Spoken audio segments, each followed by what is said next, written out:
আচ্ছা,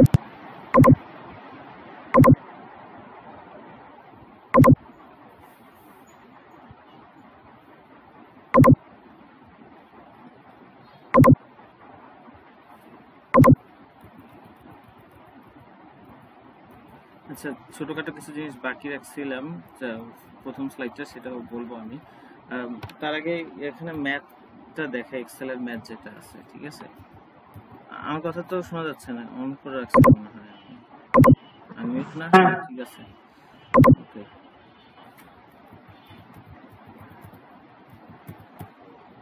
আচ্ছা, এখানে ম্যাথটা বেসিক্যালি তোমার হলো ক্লিন প্রাইস, ঠিক ক্লিন প্রাইস হ্যাঁ বলতে পারো না, একটা মেইনলি তোমার আর কি অ্যাক্রুড ইন্টারেস্ট ক্যালকুলেট করা নিয়ে আর কি ম্যাথটা। তোমার এটা ক্লিন প্রাইস ডার্টি প্রাইসের কনসেপ্টটা বোঝাটাও ইম্পর্টেন্ট, যেটা বলছিলাম আগের ক্লাসে।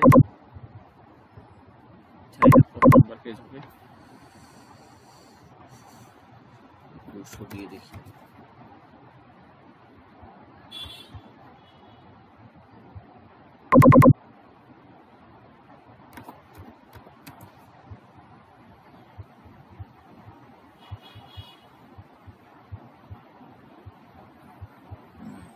চলে আসছে, ঠিক আছে। 14 বিকেএম এখানে তোমার দাঁড়াও, একটা ফর্মুলা আমি বের করতেছি এর কারণে।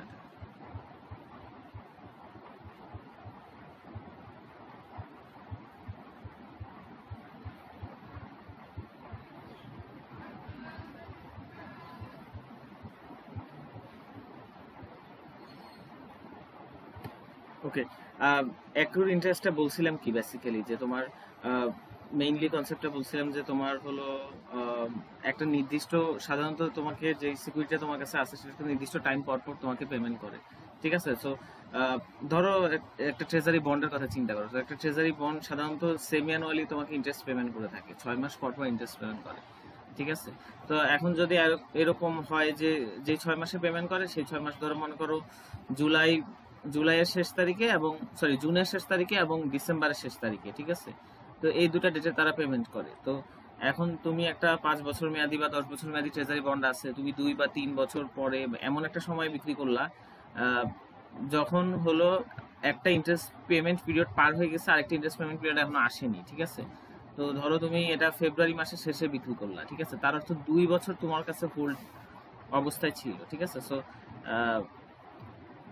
অ্যাক্রুড ইন্টারেস্টটা হলো 2 মাস তোমার কাছে, মনে করো তুমি যে কোনো ধরো 2021 সালে তুমি একটা সিকিউরিটি কিনছিলা, ঠিক আছে? ট্রেজারি বন্ড 5 বছর মেয়াদি, ঠিক আছে? সো এটা 2023 সালের ট্রেজারি বন্ডটা তোমার জুলাইয়ের শেষে এবং ডিসেম্বরের শেষে তোমার সেম অ্যানুয়াল পেমেন্ট করে, ঠিক আছে? তো এখন তুমি এটা 5 বছর মেয়াদি যে ট্রেজারি বন্ড সিকিউরিটিটা আছে, সেটা তুমি একজনকে বিক্রি করে দিলা 2023 সালের ফেব্রুয়ারি মাসের শেষে এসে, ঠিক আছে?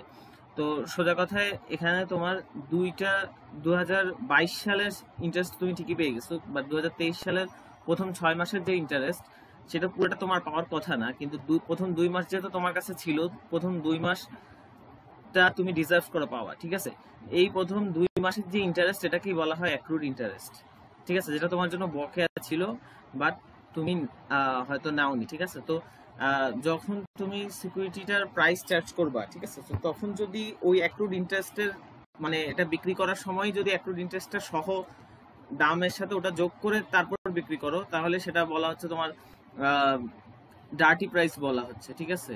আর যদি এটা যোগ না করো তখন সেটাকে ক্লিন প্রাইস বলা হচ্ছে, ঠিক আছে? এটাকে আবার অন্য একটা নামেও নিচে লিখছে, কোন জায়গায় লিখছে, এখানেই আছে নিচে, বন্ড প্রাইসিং এর মধ্যে আছে, তাইলে তোমার এই এটা ইনভয়েস প্রাইস আর একটা মনে হয় স্টেটেড প্রাইস লিখছে। দাঁড়া আমি দেখি কোন পেজে বইয়ে, যদি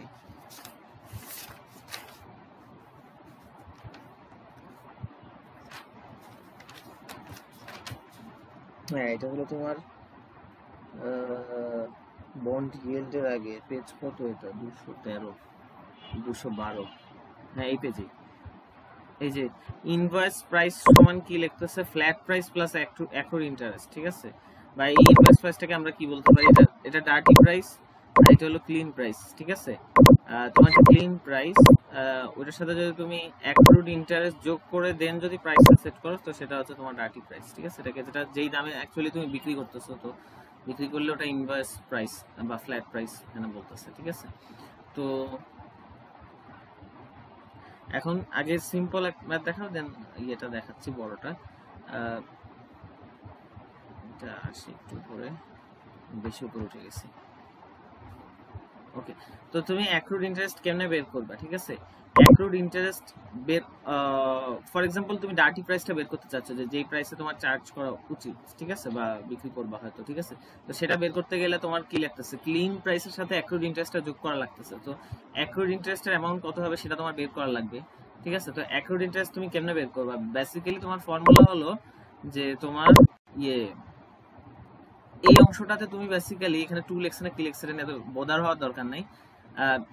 এই অংশটাতে তুমি বেসিক্যালি যেই সময়ের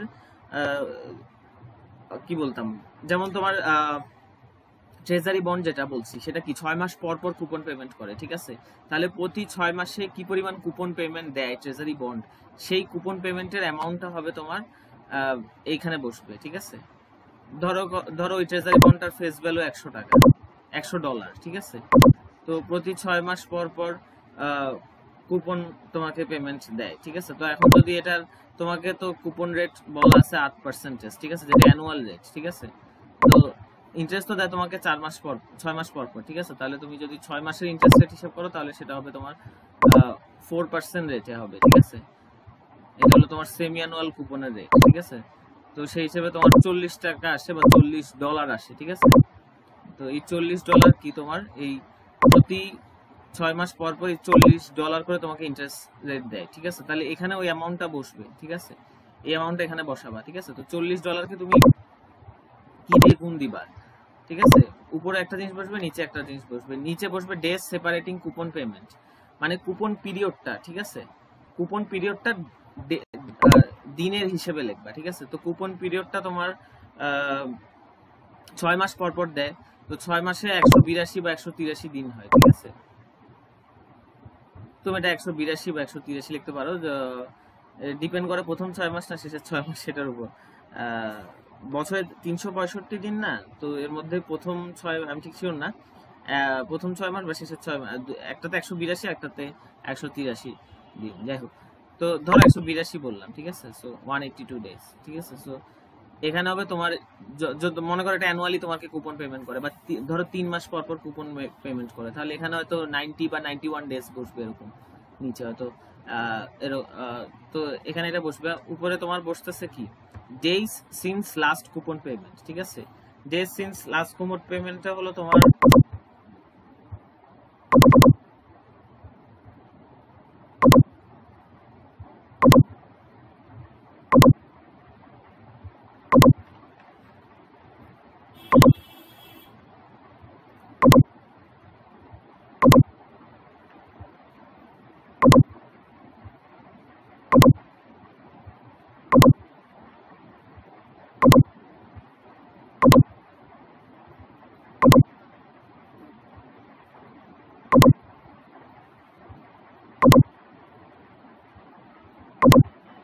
ঠিক আছে। তো লাস্ট কুপন পেমেন্ট হয়েছে 2022 সালের ডিসেম্বরে, এর পরবর্তী কুপন পেমেন্ট হবে জুনের শেষে, ঠিক আছে। তুমি বন্ডটা বিক্রি করে দিছো ফেব্রুয়ারি মাসে, ঠিক আছে। সো ফেব্রুয়ারি শেষে বিক্রি করে দিছো। সো এই যে ফেব্রুয়ারি মাসে বিক্রি করে দিছো, এর আগে যে কুপন পিরিয়ড পেমেন্টের পিরিয়ড ছিল, এই সময়ের মধ্যে যত দিনের গ্যাপ আছে অত দিন তোমার এখানে বসবে, ঠিক আছে। ওই দিনের অ্যামাউন্টটা যত দিন, ধরো এখানে তোমার ফেব্রুয়ারিতে তো 28 দিন হয়, ঠিক আছে। লিপ ইয়ার না হইলে তো 28 দিন, তো 28 আর ওখানে 31 কত হয় তোমার 59 দিন হবে মনে হয়, ঠিক আছে। সো এখানে তুমি ওরকম হইলে 59 ডেজ বসবে, ঠিক আছে। আমি এটা তো আমার উদাহরণ অনুযায়ী 59 বলছি। সো এখানে যেমন একটা অঙ্ক আছে, তো এই অঙ্কটাতে দেখো, suppose the coupon rate is 8%, ঠিক আছে। The annual coupon is $80, semi annual coupon payment is $40, ঠিক আছে। তো এখানে এতটুকু তো মিলছে, এটা এমনি বলছি আর কি। $40 হলো আমার, এখানে $40 দিয়ে আমি গুণ দিব, because 30 days have passed since last coupon. আচ্ছা, ডিরেক্টলি বলে দিচ্ছে এখানে, এত প্যাচের কিছু নাই। 30 দিন পাস হয়ে গেছে, যেমন এখানে হয়েছে তোমার কত, আমি এখানে হলো তোমার বলছিলাম কত জানি 31 আর 28, 59 ডেজ পাস হয়েছিল। তো এখানে 30 ডেজ পাস হয়ে গেছে লাস্ট কুপন পেমেন্টে, ঠিক আছে। তাহলে তোমার এই $40, ঠিক আছে, এইটা গুণ যাবে তোমার 30/182, ঠিক আছে। 180 যদি গুণ দিয়ে তোমার অ্যাক্রুড ইন্টারেস্ট আসছে $6.59, ঠিক আছে। এখন ইনভয়েস প্রাইস বলতে ডার্টি প্রাইসটা বুঝাইতে চাইছে আর কি। তো কোটেড প্রাইস হলো তোমার ক্লিন প্রাইসটা, কোটেড বা স্টেটেড প্রাইস যেটাই বলো আর কি। তো যেই প্রাইসটা কোট করে কোম্পানি সেটা কিন্তু প্রাইস না, এটা হলো তোমার কি বলবো, এটা ক্লিন প্রাইস আর কি, ডার্টি প্রাইস না। সো $990 সাথে তুমি 659 যোগ করে দিলে তখন তোমার এই ইনভয়েস বা ডার্টি প্রাইসটা তুমি পেয়ে যাচ্ছ, ঠিক আছে। এখানে একটা কিছু বলার ছিল মনে হয়, হ্যাঁ একটা ছিল বলার ছিল যে এই যে যেই প্রাইসটার সাথে তুমি যোগ করতেছো 990, ঠিক আছে। তো এই প্রাইসটা, আচ্ছা ধরো এই বন্ডটা আমি এখানে কি বললাম 2022 ডিসেম্বর, তো সে ধরো কিনছে 2020, ঠিক আছে। এখন 2020 সে ধরো 950 কিনছে, ঠিক আছে। তো যেই প্রাইসটার সাথে তুমি ইন্টারেস্টের অ্যামাউন্টটা যোগ করবা, সেটা যেই প্রাইসে তুমি কিনছো সেটার সাথে ডাইরেক্ট ইন্টারেস্ট অ্যামাউন্ট যোগ হবে না। বিষয়টা হলো এই সময় এসে বন্ডের প্রাইস কত হওয়া উচিত ছিল, এটা তুমি কেমনে বের করবে, এটা বন্ডের ভ্যালুয়েশনের মাধ্যমে বের করে আর কি, ঠিক আছে। বন্ডের তুমি কেমনে বন্ডের থেকে ফিউচার যে ইন্টারেস্ট রেট পাবা আর বন্ডের যে ফেস ভ্যালু সব মিলাই ডিসকাউন্ট করে যেই প্রাইস এই পয়েন্ট অফ টাইমে এসে দাঁড়ায়, ঠিক আছে। তো স্বাভাবিকভাবে এই 2022 ডিসেম্বরে, সরি তুমি বিক্রি করছো তো ফেব্রুয়ারিতে, তো যখন বিক্রি করছো আর কি ওই মুহূর্তে যেই প্রাইস হওয়া উচিত ছিল বন্ডের যে ফেয়ার ভ্যালু, সেই প্রাইসটা সাথে তোমার ইন্টারেস্টের অ্যাক্রুড ইন্টারেস্টটা যদি তুমি যোগ করে দাও তখন সেটাকে তোমার ওই ডার্টি প্রাইসটা, এটাকে ডার্টি প্রাইস বলতেছে, ঠিক আছে। সো এটা হলো জাস্ট একদম সিম্পলের মধ্যে আর কি, ঠিক আছে। তো এটা নিয়ে আবার স্যার এক্সেল একটা মোটামুটি বড় ম্যাথ দেখাইছে, এটা আসতেও পারে, দিবে কিনা উনি জানে, বাট পড়তে বলছে আর আমার মনে হয় আসবে হয়তো, দেখা যাক। একটু দাঁড়া, আমি লাইট জ্বালাই, অন্ধকার হয়ে গেছে।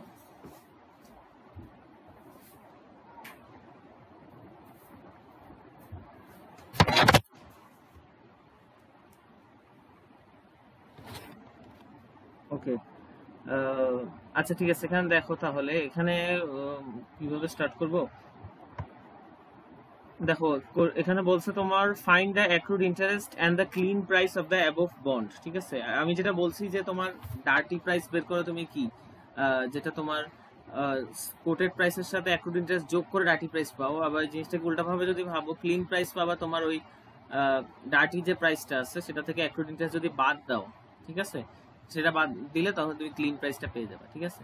তো অ্যাক্রুড ইন্টারেস্ট আর clean price of the above bond বের করতে বলছে। এখন বন্ডটা এটা হলো কি ভ্যালুয়েশন বিটুইন কুপন ডেট, ঠিক আছে, দেখাচ্ছে তোমার ভ্যালুয়েশন বিটুইন কুপন ডেটের ম্যাথ দিচ্ছে তোমাকে, মানে এমন একটা বন্ড বা যাই হোক, এটা কোথায়, এখানে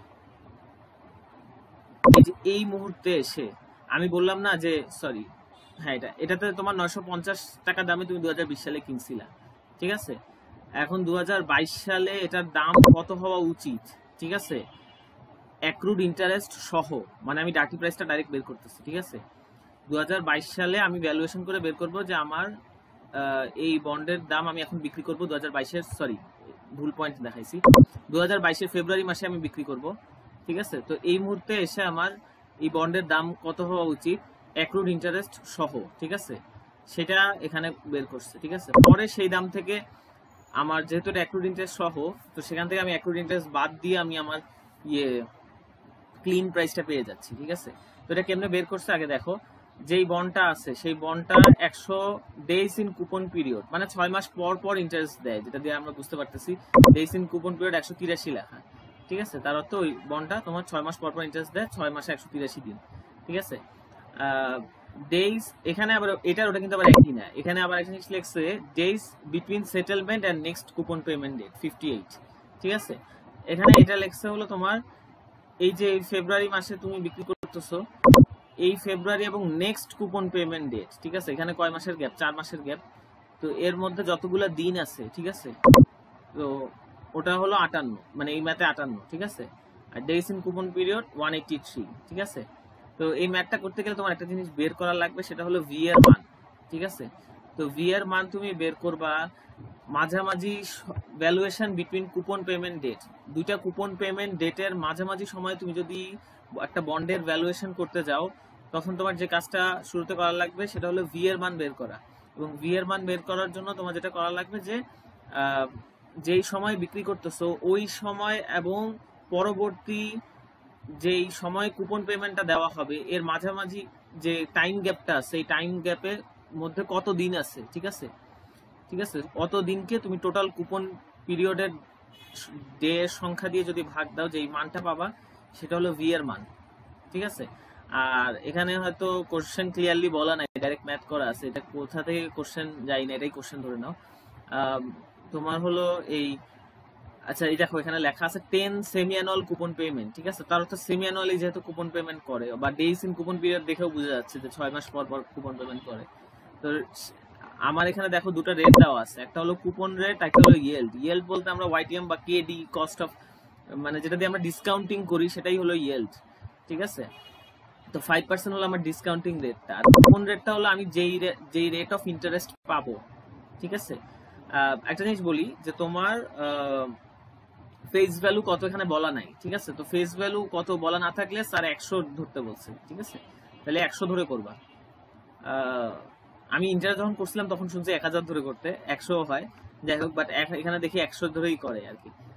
তো 100 ধরে করবা যে তোমার, তো যেহেতু তোমার এটা যে এই যে ডিসকাউন্টিং রেটটা তো 5%, ঠিক আছে, তো যেহেতু এটা তোমার অ্যানুয়ালি, কিছু বলা নাই হলে যেহেতু তো ধরে নাও অ্যানুয়ালি দেওয়া আছে, তো এটাকে তুমি সেমি অ্যানুয়াল ইয়েল্ড বের করে নিবা, 2 দিয়ে ভাগ করে তোমার সেমি অ্যানুয়াল ডিসকাউন্টিং রেটটা আসতেছে 0.025, ঠিক আছে, এটা হলো তোমার সেমি অ্যানুয়াল ডিসকাউন্টিং রেট, ঠিক আছে। এখন তোমার বন্ডের ভ্যালুয়েশনের কাজটা এখানে করছে, ভ্যালুয়েশন আমি সেভাবেই করব যেভাবে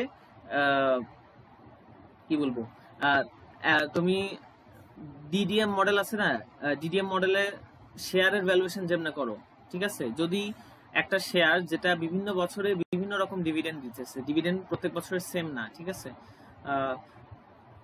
অথবা নর্মালি সেম হইলেও, এবং তখন আমরা ডিসকাউন্ট কেমনে করি ডিডিএম মডেলে ভ্যালুয়েশন, আমরা করি কি প্রত্যেকটা বছরের ডিভিডেন্ডকে সময় অনুযায়ী ডিসকাউন্ট করি ডিসকাউন্টিং রেট দিয়ে, ঠিক আছে। এবং শেষ বছরে বা একটা টার্মিনাল ইয়ার ধরে রাখি, ওই টার্মিনাল ইয়ারের টার্মিনাল ভ্যালু কত হবে সেটা আমরা বের করি কোনো একটা ফর্মুলা ইউজ করে, ওই টার্মিনাল ভ্যালুটাকেও আমরা ডিসকাউন্টিং করি। তো এখানে করছে কি প্রত্যেক বছর না, এখানে হলো মনে হয় বছর হবে কয়টা আমি জানি না, ঠিক 10টা সেমি অ্যানুয়াল কুপন পেমেন্ট, মানে 5 বছর আর কি, ঠিক আছে। তো কত বছরটা ইম্পর্টেন্ট না, কয়টা টাইম পিরিয়ড আছে, তো টাইম পিরিয়ড টোটাল 10টা, ঠিক আছে। প্রত্যেক টাইম পিরিয়ডে আমি কি পরিমাণ কুপন পেমেন্ট পাবো এখানে ওই কুপন পেমেন্ট গুলাকে লেখছে এবং প্রত্যেকটাকে ফাইনালি ডিসকাউন্টিং করা হয়েছে। এবং শেষ যে পিরিয়ড, ওই পিরিয়ডে আমার কুপন পেমেন্টের সাথে আমার ফেস ভ্যালু আমি কত বলছি 100, যেহেতু বলা নাই $100 ধরবো, তো 100-র সাথে 3.5 যোগ করে 103.5, ঠিক আছে, বা এটাকে টার্মিনাল ভ্যালু বলতে পারো যে 103.5, ঠিক আছে। মানে আমার ম্যাচ হিসাবে ফেস ভ্যালু রিপেমেন্ট করে দেওয়া হয়, ঠিক আছে। বন্ডের ক্ষেত্রে তো ওইটা মানে শিওর হয়েই বলা যায়, তার কনফিউশনে কিছু নাই।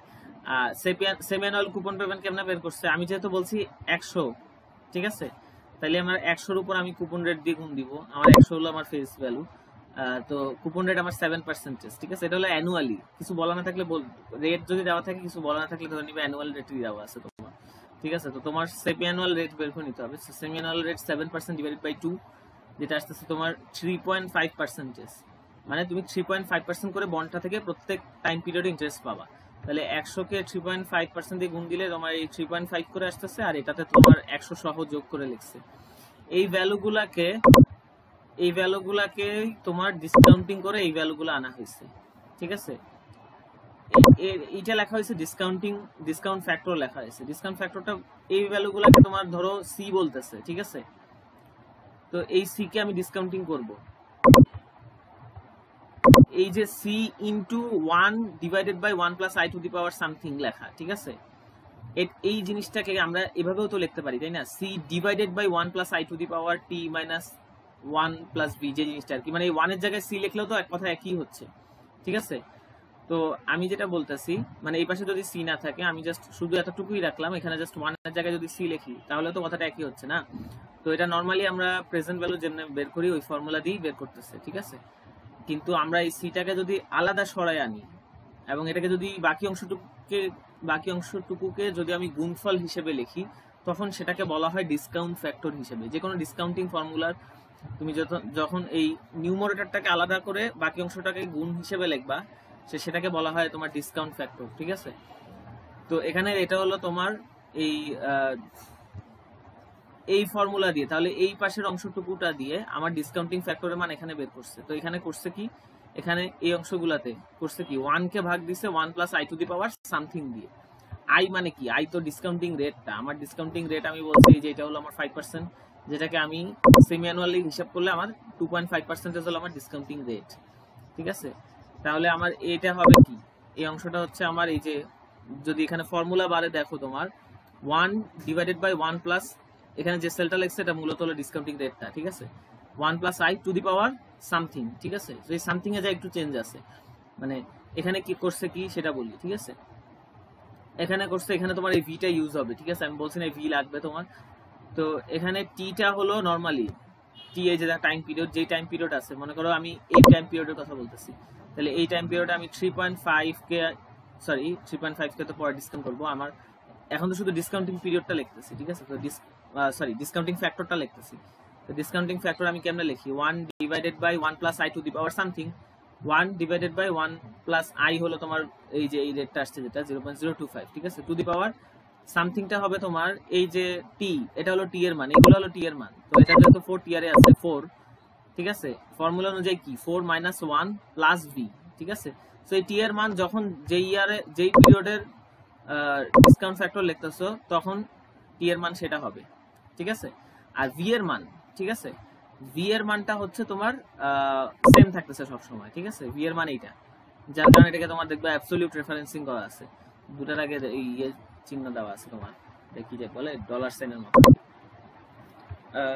তো এই ডিসকাউন্ট ফ্যাক্টরটা দিয়ে এখন আমি সি কে এটা দিয়ে গুণ দিলে হয়ে যাচ্ছে আমার এই ভ্যালুগুলো আসতেছে, ঠিক আছে। এখন পরীক্ষায় তো এক্সেলে আসবে না, তো পরীক্ষায় আমি ঠিক মনে হয় না কোনো দরকার আছে ডিসকাউন্ট ফ্যাক্টরের কলাম রাখার, ঠিক আছে। মনে করো এই কলামটা রাখলা আর এখানে তুমি উপরে ফর্মুলাটা লিখে দিলা, ঠিক আছে। এভাবে না লিখলেও চলবে, এই 1 এর জায়গায় সি লিখে দিলা, ঠিক আছে। তো C divided by 1 plus i to the power এটা, ঠিক আছে। তো দেন ডাইরেক্ট ভ্যালুটা কত আসে এখানে এই মানগুলো ডাইরেক্ট বসাইতে পারবে, মান বসায়া দেন এই ডিসকাউন্টগুলোকে যোগ করে ফেললে আলটিমেটলি আমি আমার ডার্টি প্রাইসটা পেয়ে যাচ্ছি, ঠিক আছে, অ্যাক্রুড ইন্টারেস্ট সহ। মানে এভাবে যদি বের করো তুমি ডাইরেক্ট ভ্যালুয়েশন, একটা দুটো কুপন ডেটের মাঝখানে ভ্যালুয়েশন করার সময় এভাবে করবা, এন্ড এখানে তুমি ডাইরেক্ট ডার্টি প্রাইসটা পেয়ে যাচ্ছ, ঠিক আছে। তো সেখান থেকে তখন তোমার যখন ক্লিন প্রাইস বের করতে বলবে তখন এখান থেকে আমার অ্যাক্রুড ইন্টারেস্টটা বিয়োগ দিতে হবে, ঠিক আছে। আচ্ছা, তাহলে অ্যাক্রুড ইন্টারেস্টটা বের করছে কেমনে, এই অঙ্কটাতে দেখবে একটু ডিফারেন্ট ফর্মুলা ইউজ করছে অ্যাক্রুড ইন্টারেস্ট বের করতে, বাট এটা যদি একটু ডিপলি বোঝার চেষ্টা করো ফর্মুলাটা মূলত একই, ঠিক আছে। তো এই অঙ্কের ক্ষেত্রে একই বলতে আমি যেটা আজকে ক্লাসের শুরুতে শিখাইছিলাম, দেখাইছি আর কি। তো সেমি অ্যানুয়াল যেহেতু এটা বন্ড, তো সেমি অ্যানুয়াল কুপন পেমেন্টকে 1 মাইনাস ভি দিয়ে গুণ করছে, ঠিক আছে। তো ভিটা কি, এই যে ভি এর মান বের করছিলাম না, তো সেমি অ্যানুয়াল কুপন পেমেন্টকে আমার 1 মাইনাস ভি দিয়ে গুণ করছে, ঠিক আছে। এখন আমি যদি বোঝানোর চেষ্টা করি এটা কেমনে সেম, আমার আগের ফর্মুলাটা ছিল সেমি অ্যানুয়াল কুপন পেমেন্টকে আমি একটা ফ্র্যাকশন দিয়ে গুণ দিব, যেই ফ্র্যাকশনটা যেই ফ্র্যাকশনটা কি ছিল আমার এই নিচের অংশটুকু তো সেমি পুরা কুপন পিরিয়ড, আর উপরের অংশ ছিল এই যে যেই সময় বিক্রি করতেছি এবং তার আগের কুপন পিরিয়ড, এই আগের সময়টুকু, পরের সময়টুকু না, আগের সময়টুকুর ছিল, ঠিক আছে। মানে এটা যদি হয় 2 মাস, ঠিক আছে, আর আমার টোটাল কুপন পিরিয়ড 6 মাস, যদিও এটা দিনের হিসেবে লিখবে, আমি বোঝানোর জন্য শর্টে এটা মাসের হিসেবে লিখতেছি আর কি। তাহলে 2/6 ছিল এখানে, এখানে যে জিনিসটা ছিল এটা ছিল 2/6, ঠিক আছে। বাট ভি বের করছো তুমি, ঠিক আছে। ভিটা অ্যাকচুয়ালি কি, ভিতে তুমি অ্যাকচুয়ালি আগের পিরিয়ড না পরের পিরিয়ডটা লিখছো, এই যে 58 এটা হলো পরের পিরিয়ড। পরের পিরিয়ড বলতে তোমার এই যে বিক্রি করছো এর পরের পিরিয়ড, ঠিক আছে। মানে এখানে তুমি ভি এর মান অ্যাকচুয়ালি 2/6 না, ভি এর মান হলো তোমার 4/6 পরের অংশটুকুর মান, ঠিক আছে। তো আমি 2/6 এ আসার জন্য 1 থেকে যদি আমি 4/6 বিয়োগ দিই তখন আমি অটোমেটিকলি 2/6 পেয়ে যাব, ঠিক আছে। তো এটা বেসিক্যালি ওই ফর্মুলাটাই, কিন্তু এখানে যেহেতু আমার এই অঙ্ক করার জন্য ভি এর মান লাগতেছে, তাহলে আমি তো আবার ওভাবে বের করব না আরেকটা ফ্র্যাকশন। তো এখানে আমি 1 থেকে ভি বাদ দিয়ে দিলে আমি ওই ফ্র্যাকশনের মানটা পেয়ে যাচ্ছি, যে ফ্র্যাকশনটা আমার লাগতো অ্যাকিউরেট ইন্টারেস্ট বের করার জন্য। দেন ওই ফ্র্যাকশনটাকে আমি সেমি অ্যানুয়াল কুপন পেমেন্ট দিয়ে গুণ দিলে, যেহেতু এটা সেমি অ্যানুয়ালি আমার কুপন পেমেন্ট করে, তো সেমি অ্যানুয়ালি কত করে দেয় অ্যাকচুয়ালি, কি দিয়ে গুণ দিছি দেখি তো, 3. ও আচ্ছা হ্যাঁ, সেমি অ্যানুয়ালি 3.5 করে দেয়। তো 3.5 কে গুণ দিছে, এটা তোমার 2.39071। তো এটা বিয়োগ দিয়ে আলটিমেটলি এই 110 থেকে 2.39 বিয়োগ দিয়ে তোমার আসছে এইটা ক্লিন প্রাইসটা 108.21 আসছে, ঠিক আছে। তো এটাই আর কি ম্যাথ। এখানে এই জায়গায় এটা দরকার নাই আলাদা করে বুঝার, বাট এখানে হলো 2.39071 যেটা আসছে তোমার, একটু দাঁড়াও একটা জিনিস দেখি, 3.5/183, 3.5 হ্যাঁ, এটা হলো ফর্মুলা দিয়ে বের করছে, এখানে যে ফর্মুলা আছে সেটা দিয়ে বের করছে, ঠিক আছে। এটা মানে ওভাবেও করে দেখাইছে, ঠিক আছে। ওভাবে করে দেখাইলে তোমার হবে, উল্টো করে লিখছে দেখো বুঝতে কষ্ট হবে তোমার। এই পাশে এটা 58 ইউজ করছে না, 58 ইউজ করছে না, তো এখানে অ্যাকচুয়ালি 58 তো পরের পিরিয়ড ইউজ করছে, আগের পিরিয়ড হিসাব করলে 125 আসার কথা, ঠিক আছে। তো এখানে 125 দিয়ে করছে, 125 দিয়ে করে দেন এটা বের করছে। এটা তুমি ভেঙে লিখলে নিজে বুঝতে পারবা। এই অংশটাকে, এটার যে হর 183, এই হরটাকে তুমি এটার নিচে না লিখে এই অংশটুকু নিচে লিখবা, ঠিক আছে, তাহলে বুঝতে পারবে। মানে এই ভ্যালুটা পাইছে এই দুটাকে গুণ দিয়ে, ঠিক আছে। তো এটা যদি এ হয় আর এটা যদি b/y হয়, ঠিক আছে, তো আমরা একই জিনিসকে তো a/y ইনটু b ও লিখতে পারি, ঠিক আছে। তো লিখলে তখন দেখবা এটাকে যদি আমি আমার মতো করে রিঅ্যারেঞ্জ করি, তাহলে এটা হবে 125 divided by 183, sorry 125 divided by 183 into 3.5, ঠিক আছে, যেটা বেসিক্যালি তোমার এই জিনিসটাই, ঠিক আছে। এটা হলো 3.5 তোমার সেমি অ্যানুয়াল কুপন পেমেন্ট, আর এখানে হলো 125 ডিভাইডেড বাই 183, ঠিক আছে। তো একই জিনিস আর কি। যাই হোক, তোমার এটা তো এটাই হলো ম্যাথ মেইনলি এখানে। আর কি জানি স্পট ইয়েল না কি বের করছে এগুলা, valuation of non treasury security, আর দুইটা আছে, আর দুটো ট্যাব আছে, ঠিক আছে, ট্যাব না এটা কি বলবো, শীট আছে আর দুটা, কিন্তু এইগুলো আমাদের পড়াইনি, আমি এটা ঠিক জানি না আগের ব্যাচে পড়াইছি কিনা, মানে এক্সেল ফাইল আগের ব্যাচেও দিছিল, ঠিক আছে। পড়াইলে কোন ক্লাসে পড়াইছে আমি তো জানি না। যাই হোক, আমার কাছে দেখো আছে, এটা দেখাইছে। আচ্ছা যাই হোক, আমি ইয়েতে আসি, স্লাইডে। ম্যাথটা তো আই হোপ বুঝতে পারছো, যথেষ্ট ভেঙে বলছি আর কি, আরো শর্টেও বলতে পারতাম, পরে আবার কনফিউজ হয়ে যাও কিনা একটা বলে। তো আছে নাকি, বুঝতে পারছো এক্সেলের ম্যাথটা? হ্যাঁ বুঝতে পারছি।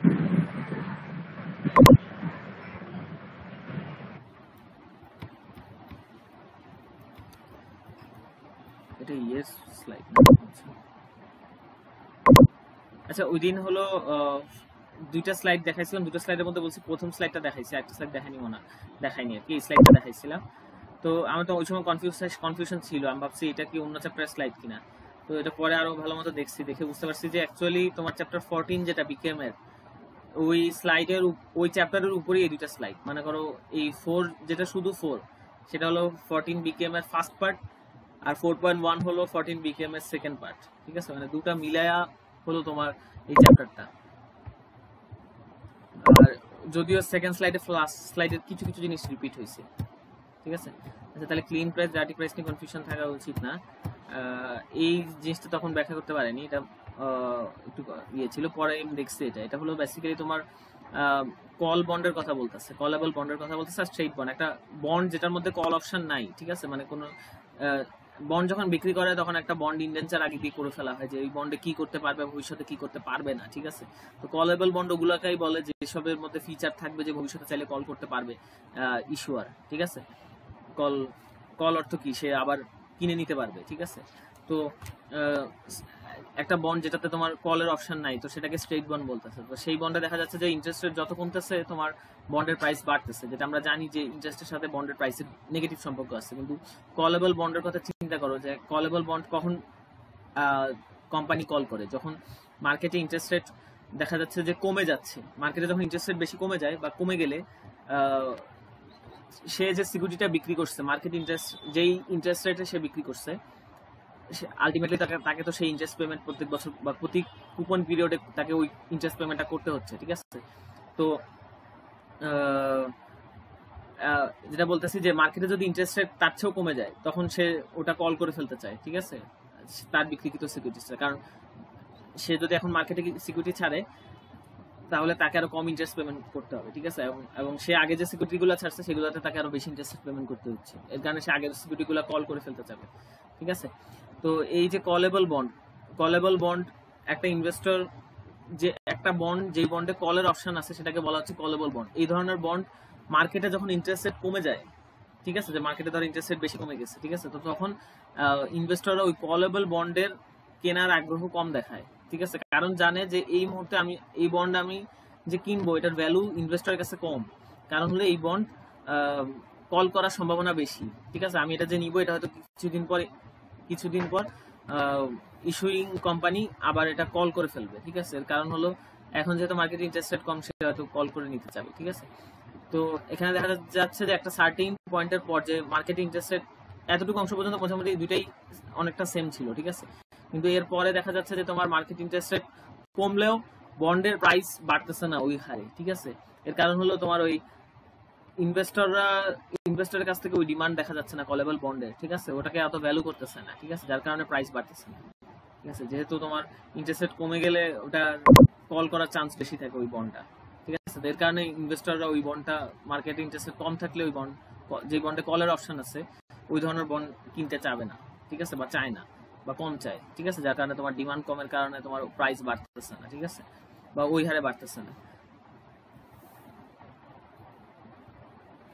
আচ্ছা, দেন একটা জিনিস বলে নিই এই ফার্স্ট স্লাইডে, আর যেটা বলছে ক্যাটাস্ট্রফি বন্ডটা বলে নিই।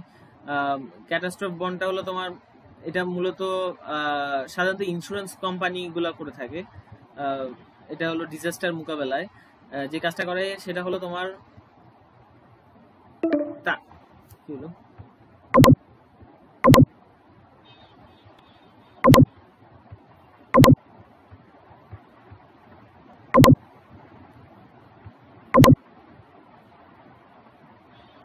হ্যাঁ, তারা মার্কেটে যে বন্ডগুলা ছাড়ে, ঠিক আছে,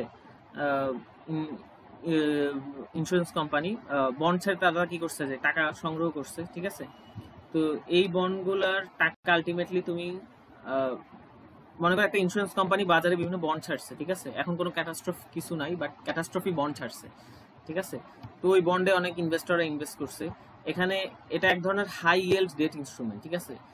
তার অর্থ কি, এই বন্ড থেকে ইন্টারেস্ট রেটটা বেশি, ঠিক আছে। তো যারা এই বন্ডটা কিনবে তারা বেশি আর ইন্টারেস্ট রেট পাবে। কিন্তু তাদেরকে কেন বেশি হাতে ইন্টারেস্ট রেট দেওয়া হচ্ছে, একটা কারণ আছে, ঠিক আছে, কারণ এটা একটা রিস্ক আছে। রিস্কটা কি, যে এই যে বন্ডে ইনভেস্টমেন্ট যারা করছে, বন্ডের ইনভেস্টররা যারা এই বন্ডে ইনভেস্টমেন্ট করছে, টাকাটা আলটিমেটলি ইন্স্যুরেন্স কোম্পানি পাইছে, ঠিক আছে।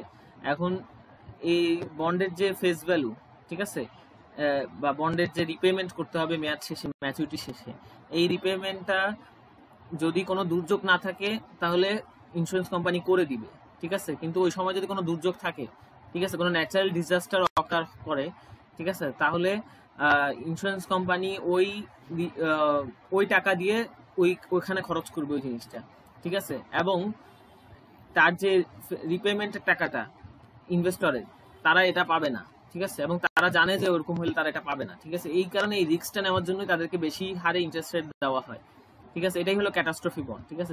যদি কোনো ক্যাটাস্ট্রফ হয় তাহলে বন্ডের ফেস ভ্যালু রিপেমেন্টটা হবে না আর কি, ঠিক আছে, রিপেমেন্ট দিবে না ইন্স্যুরেন্স কোম্পানি, ঠিক আছে। সাধারণত ইন্স্যুরেন্স ইন্ডাস্ট্রিগুলা কোম্পানিগুলো এই ধরনের বন্ড ছেড়ে থাকে। তো এই রিস্কটা নেওয়ার জন্য তাদেরকে বেশি এই বন্ডের রিটার্নটা বেশি, ঠিক আছে, রিটার্ন বেশি বলতে ইন্টারেস্ট রেটটা বেশি আর কি, ঠিক আছে, যে কুপন পেমেন্ট পাবে, এটা ক্যাটাস্ট্রফি বন্ড এটাকে বলে। একটা জিনিস বলা হয়নি, যেটা ফ্লোটার আর ইনভার্স ফ্লোটারটা নিয়ে বলে নি। তো এই ফ্লোটারটা হলো তোমার বেসিক্যালি ফ্লোটিং রেট বন্ডের কথা বলা আছে, এই যে এখানে ফ্লোটিং রেট বন্ড, এটা মূলত একটা কি বলবো, একটা একটা ইন্ডেক্স ভ্যালুর উপর ডিপেন্ড করে কুপন রেট দেয়, ঠিক আছে। হ্যাঁ, ফ্লোটিং রেট বন্ডে বিষয়টা হলো এরকম, ধরো ট্রেজারি বিল রেটের উপর ডিপেন্ড করে তোমার দিবে। ফ্লোটিং রেটে বন্ড বলা আছে যে কারেন্ট যে ট্রেজারি বিল রেট হবে সেটার সাথে 2% রেট যোগ হবে, ঠিক আছে। তার অর্থ বাজারে যখন ট্রেজারি বিলের রেট 7% থাকবে, তখন ওই bond floating rate bond 9% interest rate দিবে। আবার বাজারে যদি ট্রেজারি বিলের রেট কমে 5% হয়ে যায়, তাহলে ফ্লোটিং রেট বন্ড 5% প্লাস 2% 7% রেটের ইন্টারেস্ট রেট দিবে। বাজারে যদি 11% হয়ে যায়, তাহলে ওই ফ্লোটিং রেট বন্ড তোমাকে 13% ইন্টারেস্ট রেট দিবে। তাহলে এটার যে ফ্লোটিং রেট বন্ড, এটার ইন্টারেস্ট রেট একটা ইন্ডেক্স ভ্যালুর সাথে টাইড আপ করা, ঠিক আছে। হ্যাঁ, তো ইন্ডেক্স ভ্যালুটা হলো সাধারণত ট্রেজারি বিলের রেট বা ট্রেজারি বন্ডের রেটটা। তো ওই ট্রেজারি বিলের যে রেট থাকবে, তো সেটার সাথে বলে দিল, ধরো সেটার সাথে 2% বা তার মন চাইলেও, ধরো সে হয়তো 2% না, বলা আছে যে ট্রেজারি বিলের রেটের সাথে 3% রেট ইন্টারেস্ট যোগ হবে, ঠিক আছে। তো মার্কেটে যখন যেই ট্রেজারি বিল রেট থাকবে, ওই রেটের সাথে 2% যোগ হবে, বা যদি কোম্পানি বলে থাকে 3%, ওই রেটের সাথে 3% রেট যোগ হয়ে যেই রেটটা আসবে সেই রেটটাই ওই মুহূর্তে, মানে ধরো একটা 10 বছর মেয়াদি বন্ড, ঠিক আছে। তো দ্বিতীয় বছরে তোমাকে এটা কত পার্সেন্ট ইন্টারেস্ট রেট দিবে, দ্বিতীয় বছরে তোমাকে তত পার্সেন্ট ইন্টারেস্ট রেট দিবে যে দ্বিতীয় বছরে যেই ইন্টারেস্ট রেটটা ট্রেজারি বিলের ছিল, ওই মুহূর্তে ট্রেজারি বিলের যে ইন্টারেস্ট রেট, সেটার সাথে 2% ইন্টারেস্ট রেট যোগ করে দিয়ে দিবে।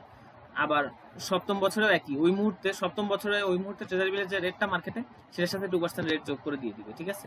তো এই 2% যে বলছি, এটা যে 2% থাকে এরকম না, মানে একটা ফিক্সড রেট থাকে আর কি, ঠিক আছে। এটা কোম্পানি যে রেট বলবে আর কি, সেই রেটটা আগে থেকে একটা প্রি ডিটারমাইন্ড ফিক্সড রেট থাকে, ঠিক আছে। তো এটা হলো ফ্লোটিং রেট বন্ড, এটাকে তোমার ফ্লোটারও বলতেছে আর কি, ঠিক আছে। এখন ইনভার্স ফ্লোটারের ক্ষেত্রে বিষয়টা হলো কি, সবাই আবার পজিটিভ সম্পর্ক চায় না, নেগেটিভ চায় অনেকে, ঠিক আছে। যে এটাতে কি হচ্ছে, যে মার্কেটে রেট বাড়লে তোমার কুপন রেট বাড়বে, আবার মার্কেটে যদি কমে তোমার কুপন রেট কমবে, ঠিক আছে।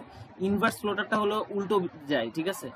এটা হলো যে মার্কেটে যদি তোমার ইন্টারেস্ট রেট কমে যায়, তাহলে তোমার রেট তুমি বেশি, আর তোমার কুপন ইন্টারেস্ট রেট বাড়বে। আবার মার্কেটে যদি কুপন রেট বেড়ে যায়, তোমার ইন্টারেস্ট রেট কমবে, ঠিক আছে। তো এটা উল্টো ভাবে টাইড আপ করা। তো এটাকে বলা হয় ইনভার্স ফ্লোটার, ঠিক আছে। যেটা অপোজিট ডাইরেকশনে তোমার একটা রেফারেন্স রেট থাকবে, ঠিক আছে। তো ওই রেফারেন্স রেটের অপোজিট ডিরেকশনে যাবে, ঠিক আছে। তো রেফারেন্স হলো, আমি যেটা বলছি, একটা ইন্ডেক্স ভ্যালু থাকবে, কোন একটা রেটকে রেফারেন্স হিসেবে নিবে। ধরো এটা ট্রেজারি বিলের রেট, ঠিক আছে। তো ওই ট্রেজারি বিলের রেট আলটিমেটলি, দেখো এই কুপন রেটটা একটা ফর্মুলা লিখছে, যে সাধারণত এই ধরনের হয় একটা ফর্মুলা, যে কে minus L into reference rate, ঠিক আছে।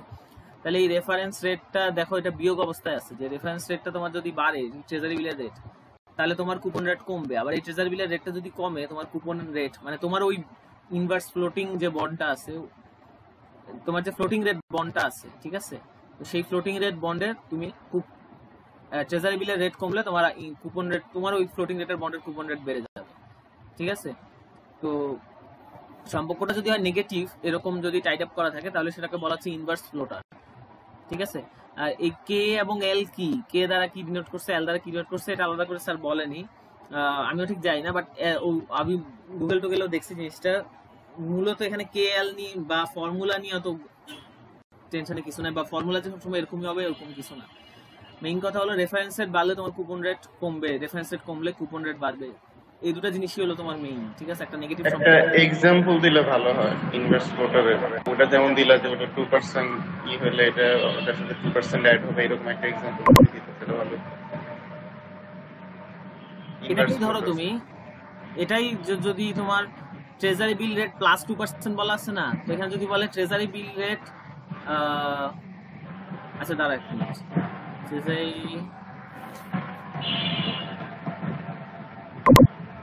আচ্ছা এটা হলো, আমি বুঝতে পারছি, এটা হলো একটা স্লোপ টাইপের আর কি, এটা একটা কনস্ট্যান্ট ভ্যালু এল এর মানটা। এটা হলো কারণ কি তোমার, দাঁড়া আমি বুঝাই, মানে এটা তোমার,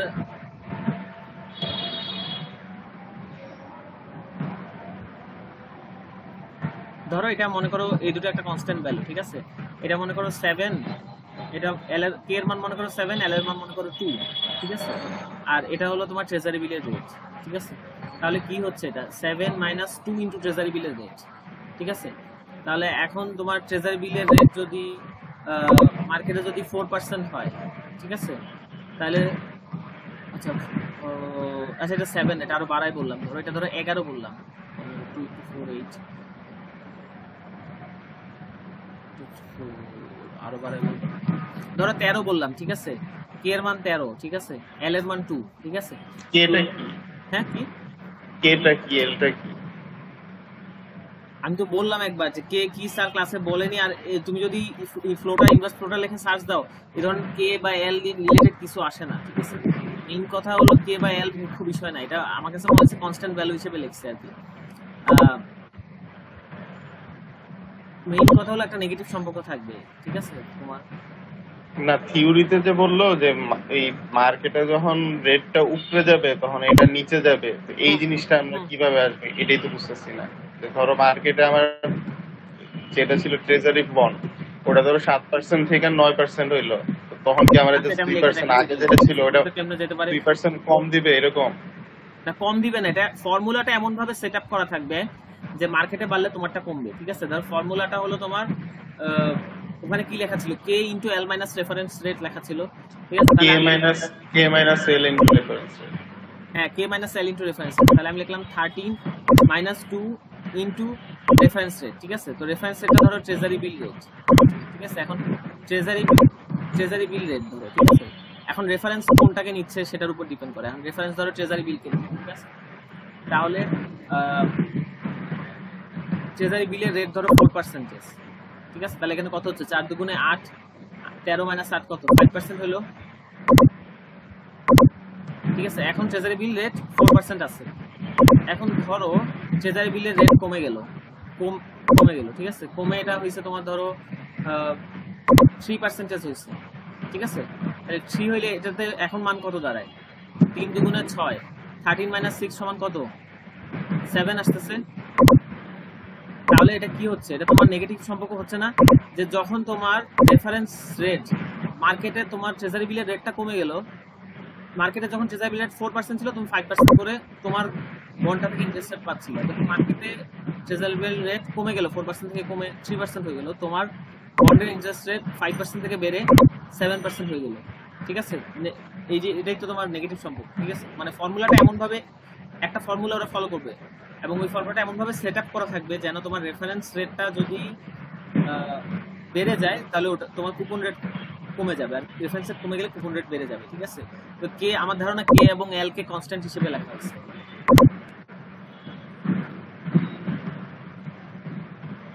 বুঝতে পারছো আমি এক্সাম্পল দিয়ে? হ্যাঁ হ্যাঁ হ্যাঁ, বুঝছি।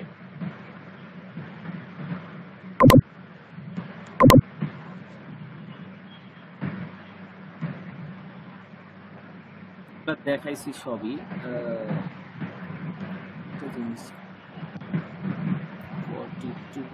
আচ্ছা একটা জিনিস, হ্যাঁ ইয়েটা আছে, ওটা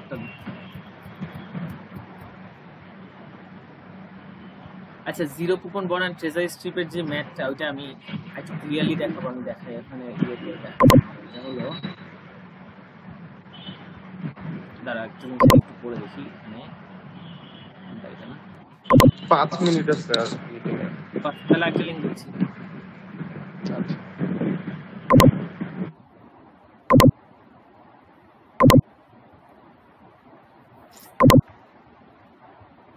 আরে আজব।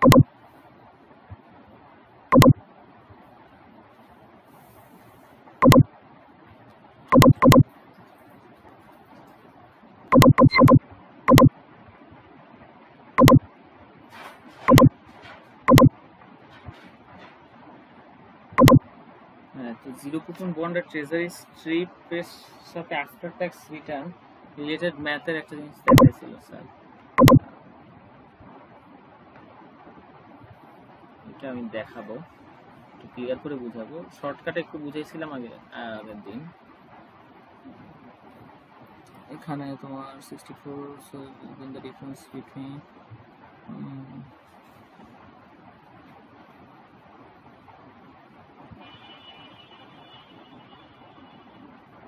একটা জিনিস একটু দেখি দাঁড়ো।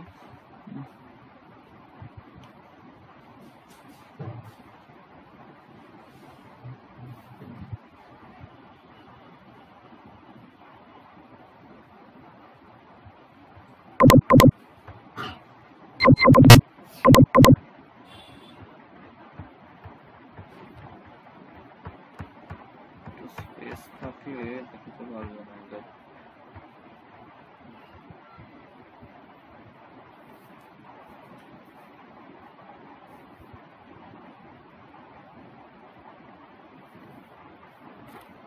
আচ্ছা দেখে আমি তোমার হলো আসো না মিটিং এ? হ্যাঁ হ্যাঁ আছে।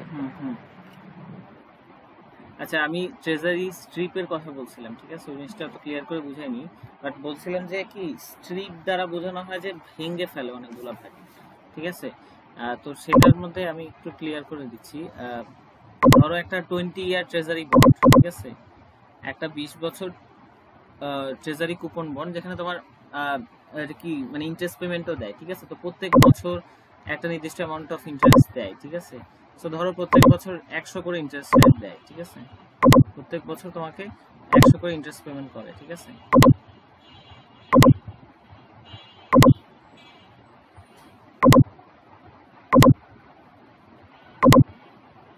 তো এরকম প্রত্যেক বছর করে, আর এটা 20 বছর মেয়াদি ট্রেজারি স্ট্রিপ, এবং এটার মানে ট্রেজারি বন্ড, এখানে কোনো এখন স্ট্রিপ করা হয়নি, ঠিক আছে। তো এই ট্রেজারি বন্ডটার ফেস ভ্যালু হলো 1000, ঠিক আছে। তুমি ধরো কিনছো এটা 900 টাকায়, ঠিক আছে, তাহলে তোমার এটার পিছনে 900 টাকা গেছে আর কি, 900 টাকায় নিছো, আর 20 বছর শেষে এটা 1000 টাকা পাবা ফেস ভ্যালু, আর মাঝখানে যে ইন্টারেস্ট পেমেন্টগুলো আছে সেগুলো তো পাচ্ছ, ঠিক আছে।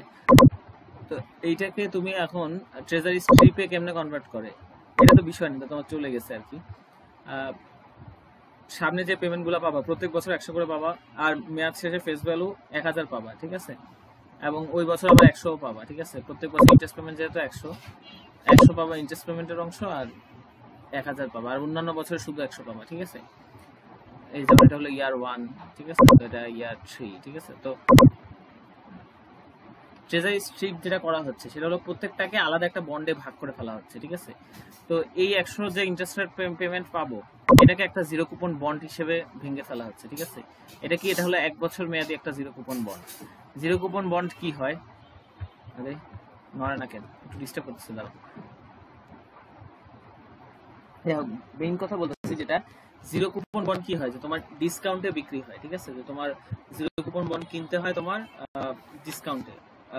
মনে করো একটা 100 টাকা মেয়াদ, 100 টাকার জিরো কুপন বন্ড, সেটা তোমাকে বিক্রি করবে, এটা যদি 1 বছর মেয়াদি হয় তাহলে তোমাকে হয়তো এটা 95 টাকায় বিক্রি করবে, এটা 2 বছর মেয়াদি হলে তোমাকে হয়তো এটা আরো কম টাকায় বিক্রি করবে, ঠিক আছে।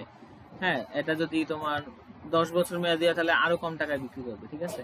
তো এই যে প্রত্যেকটা 100 টাকার ইন্টারেস্ট পেমেন্ট, ঠিক আছে, প্রত্যেকটাকে আলাদা আলাদা একটা জিরো কুপন বন্ড হিসেবে ভেঙে ফেলে, ঠিক আছে। তাহলে এই 100 টাকা যে এটাকে 1 বছর মেয়াদি জিরো কুপন বন্ড, ঠিক আছে, এটা এই 100 টাকা যে এটাকে আরেকটা জিরো কুপন বন্ড হিসেবে ভেঙে ফেলতেছে, যেটা হলো 2 বছর মেয়াদি জিরো কুপন বন্ড, ঠিক আছে। তো জিরো কুপন বন্ডের বৈশিষ্ট্য কি, যে তোমার মেয়াদ শেষে একটা টাকা পাচ্ছ, সেটা মূলত ফেস ভ্যালুটা, এবং এর মাঝে কোনো ইন্টারেস্ট পেমেন্ট পাচ্ছ না, ঠিক আছে। তাহলে মনে করো এই যে দ্বিতীয় বছর শেষে 100 টাকা, দ্বিতীয় বছর শেষে যে ইন্টারেস্ট পেমেন্টটা পাবা, ঠিক আছে, তো সেটাকে তুমি বা ধরো সপ্তম বছর, আরেকটা ধরো বললাম না, ধরো সপ্তম বছর, ঠিক আছে। তো সপ্তম বছরে শেষেও তো তুমি 100 টাকাই পাবা, ঠিক আছে, ইন্টারেস্ট পেমেন্ট। এই 100 টাকাকে তুমি আলাদা করে নিলে, ঠিক আছে। এই 100 টাকাকে তুমি ভেঙে কাউকে এটা জিরো কুপন বন্ডে তো ইন্টারেস্ট পেমেন্ট হয় না। হ্যাঁ, ওর কাছে এটা ইন্টারেস্ট পেমেন্ট না, ওর কাছে এটা ফেস ভ্যালু। ও কিনবে, ওকে তুমি এটা 100 টাকার জিরো কুপন বন্ড হিসেবে বিক্রি করলা, যে একটা জিরো কুপন বন্ড যেটার ফেস ভ্যালু 100 এবং সেটার মেয়াদ হলো 7 বছর, ঠিক আছে। তাহলে সে এটা কোন একটা ভ্যালুতে কিনবে, যেহেতু মেয়াদ বেশি তাহলে কম দামে কিনবে অনেক, ঠিক আছে। ধরো এটা 65 টাকায় কিনলো, ঠিক আছে। তো 65 টাকা কিনে 7 বছর পরে সে 100 টাকা পাবে, ঠিক আছে। এটা হলো ফেস ভ্যালু 100 যেহেতু, ঠিক আছে। তোমার কাছে এটা ইন্টারেস্ট পেমেন্ট, বাট তুমি এটাকে একটা জিরো কুপন বন্ড হিসেবে ভেঙে ফেলতেছো, ঠিক আছে। এটা একটা 7 বছর মেয়াদি জিরো কুপন বন্ড হিসেবে, এটাকে একটা 3 বছর মেয়াদি জিরো কুপন বন্ড হিসেবে, ফাইনালি যে 1000 টাকা পেমেন্ট আছে এটা আবার আরেকটা জিরো কুপন বন্ড হিসেবে ভেঙে ফেলবা। এটা হলো একটা 20 বছর মেয়াদি জিরো কুপন বন্ড, যেটা ফেস ভ্যালু 1000 টাকা, ঠিক আছে? এখন কোনটার পারচেস প্রাইস কত হবে, প্রত্যেকটারই কিন্তু ফেস ভ্যালু 1000, ঠিক আছে? মানে প্রত্যেকটারই ম্যাচ শেষে 100 পাবে, ঠিক আছে? কিনবে কত টাকা দিয়ে, ঠিক আছে? কিনার প্রাইসটা হলো বেসিক্যালি তোমার জিরো কুপন বন্ডের ভ্যালুয়েশনের ফর্মুলা দিয়ে। জিরো কুপন বন্ডের ভ্যালুয়েশনের ফর্মুলা হলো নরমালি লেখা ওঠে না রে। হ্যাঁ বলো বলো। আমি ওই 100 হুম হুম, ব্যাপারটা এখনো কনফিউজ যে আমি কি মেয়াদ কনফিউজ বলো, সমস্যা নাই। হ্যাঁ শেষে যেটা পাইতেছি ওটা তো ঠিক আছে, জিরো কুপন বন্ডে এটাই হয় যে আমি এক মেয়াদ শেষে আমি 100 টাকা পাই। লাভটাই কি যে আমি ধরো 100 টাকা ফেসবুক হুম,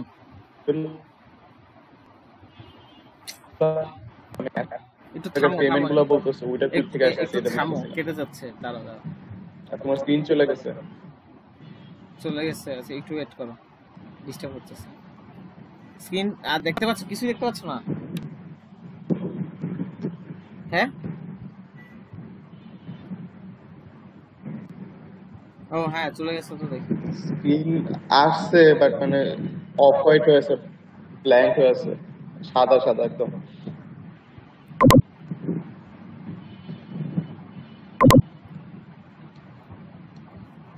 এই রেকর্ডিং এটা হারাই যায় কিন্তু, স্টপ করে দিই, নতুন করে স্টার্ট করি।